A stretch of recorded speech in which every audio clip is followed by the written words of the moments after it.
From the Library of Congress in Washington, D.C.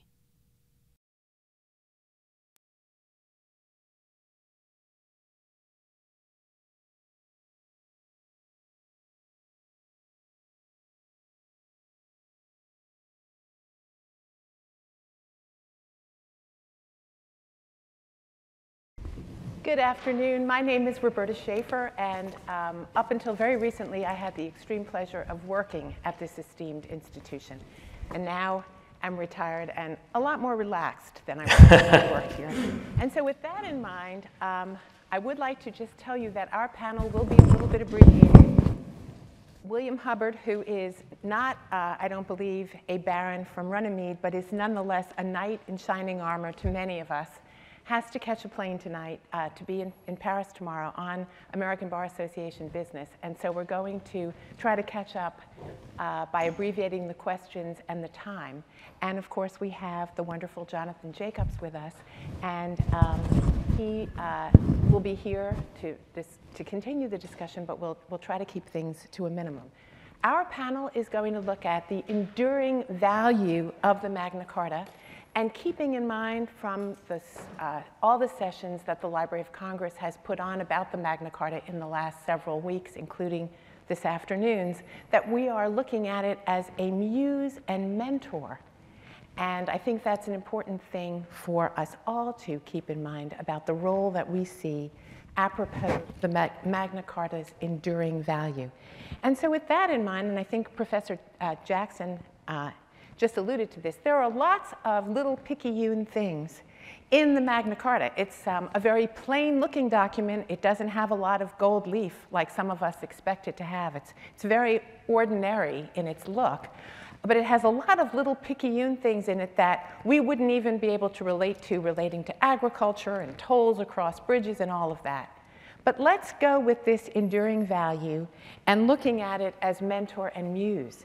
If we were, as citizens, going to go to Runnymede, to a muddy place somewhere in America today, and be asking our sovereigns, our governors, for very specific things that are grieving us, what would those things be?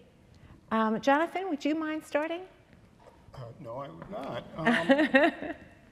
But the way that you set up the question, I think, already indicates some important contextual factors. And what I have in mind is something like this, that in thinking about politics in the large sense, I think two of the most important issues that need to be addressed are, number one, the question of political legitimacy, and number two, the question of political obligation. Now, in the United States, and I would imagine this would be true of the contemporary UK and a number of other countries, to a large extent, those questions have been more or less settled. And at Runnymede in 1215, those questions were to some extent being settled. Those were contested issues, and Magna Carta pointed in a certain direction to the resolution, or at least partial resolution, of some of them.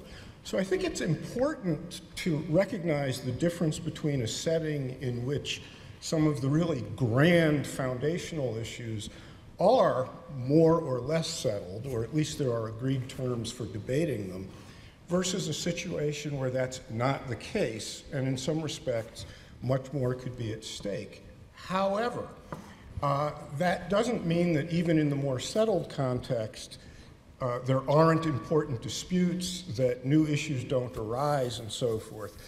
And along the lines of some of the remarks that have been made by other participants in the symposium, the fact that technology has developed in the way that it has, and it's created new questions about privacy, about surveillance, about free speech and what it's all right to say in a text message, whether one can claim one was kidding when making what sounded like an awful lot like a threat, and so forth.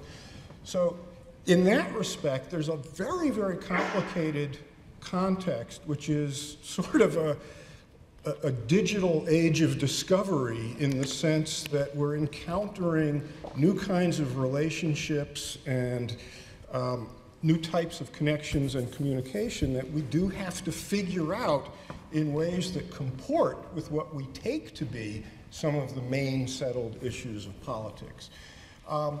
Also, there are questions about beginning of life and end of life issues, the biomedical context, and questions about the right to health care and so forth. So there are going to be always contested issues, always circumstances that create the need for new thinking, even if the new thinking claims to be rooted in fairly stable foundations. Thank you.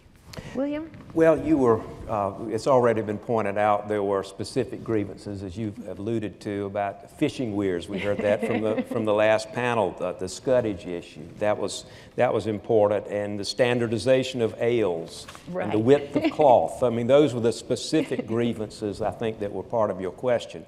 Today, I could see people petitioning the king or the sovereign for relief from certain taxes or exemption from certain environmental protection regulations, or to gain certain favored status in terms of taxes and treatment of corporations and other things. In terms of the broader issues, we've heard a wonderful discussion about the privacy concerns. I think that's the emerging issue of our time that has to be dealt with. Unfortunately, or fortunately, but the technology is a fact, is exceeding our ability to adapt the law to the technology.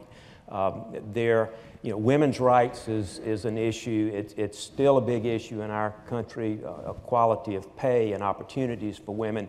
But globally, it's trafficking, slavery, human trafficking. Those are issues. If you go to the Universal Declaration of Human Rights, you sense that there was even at that time a concern about those grand issues, those gargantuan issues that had to be tackled. We still have slavery in the world in many ways. Those issues have to be addressed. LGBT rights is another big issue that is an emerging issue of our time, and certainly, though we've made great progress in our own country and other parts of the world, we know that haven't even started recognizing LGBT rights. So that's a sample of the kinds of grievances I think people would present to a sovereign today, both small and large. Do you want to respond? May I just follow that up very briefly? Because I wanted to provide an example of a possible source of grievances and contested issues that would apply to both the more settled contexts and the much less settled contexts. And what I have in mind here is the various species of pluralism. In societies where the rule of law seems to be fairly firmly based and where, at least in a broad sense, there's a culture of toleration and so forth, nonetheless, there are always sources of friction between different sorts of cultural claims and so forth, and the pluralism issue is not something that gets resolved altogether on a once-and-for-all basis. And even in countries where there isn't a history of toleration and where ethnicity is pretty homogeneous, where religion is pretty homogeneous, what we're seeing happening in a lot of those countries is a sort of pluralism with regard to generations, that young people are tapping into sources of information and connection with the rest of the world in the way that their older generations are not. And so even where there's a kind of ethnic homogeneity, there are sources of tension and instability just because of the ways in which we can now know about each other. Thank you. Now, both of you are very esteemed within your professions, but you're affiliated, William, in your case, with the American Bar Association, and Jonathan, in your case, with the incredibly prestigious John Jay College of Criminal Justice. And so a lot of your remit has to do with education. And what I'm wondering about is, what should school children today be taught or told about the Magna Carta? What is the enduring message that we want our children to carry on as they live their lives and as they become leaders and part of the voting citizenry. William, I'm going to start with you. Well, I think you have to put this education issue in context. And again, if you go back to the Universal Declaration of Human Rights, I believe it was Article 26 dealt with the education component, the need to educate people fundamentally and about their human rights. And you know, my law firm was just recently finished a 20-year pro bono case asserting on behalf of poor school districts in South Carolina the right to have some tax equity and funding, so that children in poor districts who were where there was not the property tax base would have an opportunity to get the same kind of fundamental education that children in richer districts could. And after 20 years, I'm pleased to report that we have that decision in hand now, and hopefully the legislature will comply with the order of the court and do something about equity funding. But it's you know, we know some of the statistics about how few people have a deep understanding about our government. Recent statistics from the Pew Research Institute indicated that just 28% correctly identified John Roberts as the Chief Justice among a list of names, and only 36% of American adults could name all three branches of government, and 35% of Americans, according to the Annenberg Public Policy Center, 35% could not name a single branch of government. These are adults. So that indicates to us the incredible task we have. The American Bar Association has a whole division on public education. Civics education, we've probably passed 30 resolutions in our House of Delegates calling for civics education. The state bars have taken this on. Your specific question was, what do we need to teach about Magna Carta?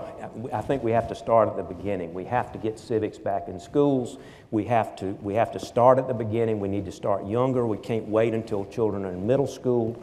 You know, there's empirical data, research at the American Bar Foundation. 90% of a person's brain development occurs before they're 5 years old. We need to start early. We need to be persistent about it. Providing a fundamental education, critical thinking skills, and the ability to read, write, and communicate are essential, and then we build on that with a robust program of civics education. Okay. Jonathan? Yeah, now, this may sound like a bit of ornamentation, but I do mean it quite seriously, that Magna Carta, I think, really can be understood not merely as a symbol, but also, in a sense, as a source. And a source for the understanding that politics isn't just about policy, that it has to do with these extremely important normative issues concerning political legitimacy and political obligation. I think Magna Carta is an excellent example for looking at there being a long history of this, despite the fact that 13th century England was a long way from contemporary liberal democracy. And I think that the lesson can be sort of extended out in some important directions, one of which is that it can be very dangerous to take for granted both certain sorts of institutional arrangements and also the sorts of attitudes and commitments that people need to have in order for those institutional arrangements to work properly. And basically all I mean here is that the rule of law and civil society as we want to understand them are not just there, as though they are resources, they're work. And I think one of the most important reasons young people really need a rich education in civics, an education that isn't just true, false, or fill in the blank sort of education, is to understand that the rule of law and civil society as we understand them, or wish to understand them, aren't just there, that they are work, and that there's a very, very important relationship of either mutual reinforcement or mutual weakening between the political and legal order on the one hand and the sorts of attitudes and commitments and habits that people have on the other. And unless that order and that political culture are of certain kinds, the things that maybe we'd like to take for granted aren't going to be there at all. Well, we have about 1 minute left, and so I'm going to do a very quick advertisement for the Library of Congress rather than asking another question. And that is to just let all of you know that we have an incredibly active program here called Teaching with Primary Sources, which offers teachers in the K-12 space the opportunity to have access via the web to the multitude of just eye-opening and jaw-dropping materials that are here at the Library of Congress that are primary sources, and to be able to share those with school children. And so I am delighted that this exhibition, Muse and Mentor, will also go on the Library of Congress's website with all the primary sources that are part of this exhibition, the exhibition that is paired with it, celebrating the 50th anniversary of the Civil Rights Act, and the exhibition that is between it. It's not the meat of the sandwich. I don't know what's the meat up there. It's all so meaty and juicy.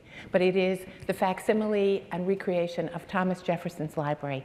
But those are all available on the Library of Congress website for teachers and curious citizens of all ages to learn from them as primary sources, uninterpreted, to have an initial and personal interaction and reaction. And so I want to thank our panelists, wish William a very safe, uneventful trip across the big pond, and thank Jonathan as well for his time with us this afternoon. Thank you. Thank you. This has been a presentation of the Library of Congress. Visit us at loc.gov.